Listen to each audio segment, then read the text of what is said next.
ትላንትና በአድዋ የተደረገው የነሐሴ 21 ፋይት ፕሬስ ኮንፈረንስ የተለየ የሚገርም በጣም ብዙ ሰዎች ብዙ የሶሻል ሚዲያ ተጽዕኖ ፈጣሪዎች በነበሩበት ተደርጓል። በጣም ነው ደስ ያለን። እናመሰግናለን ለመጣችሁት በሙሉ። የተለየ ድባብ ፈጥሯል። ሶሻል ሚዲያውን እንደምታዩት ነው። በሴዶና ጆኒ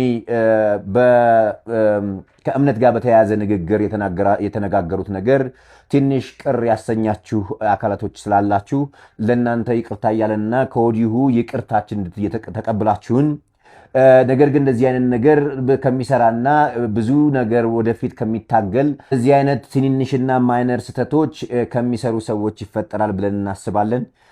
ይሄን ተረድታችሁ ወደ ትዊስት ለማድረግ የምትሞክሩ ሰዎች ባታረጉ ደስታችን ነው። እንደምታዩት ለወጣቶች ድልድይ ሆነናል። የወደቁትንም እያነሳን ነው፣ ወይም ደግሞ ስፖርቱንም እንደ ስፖርት ከፍ እያደረግነው ነው።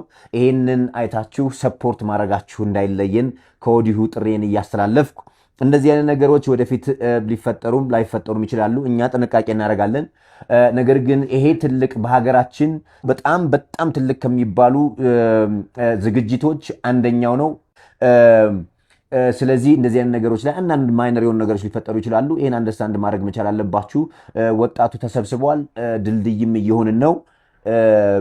አንደርስታንድ ስላደረጋችሁን እናመሰግናለን። ልጆቹም የተለየ ነገር የላቸውም። ይሄን ሁላችሁም ትገነዘባላችሁ። ከሌላ ነገር አንጻር እንዳታዩብን ስለፈለግን ነው። እናመሰግናለን። የ21 በአድዋ መታሰቢያ ሙዚየም እንገናኝ። ትኬት ከነገ ወዲያ ሪሊዝ እናደርጋለን።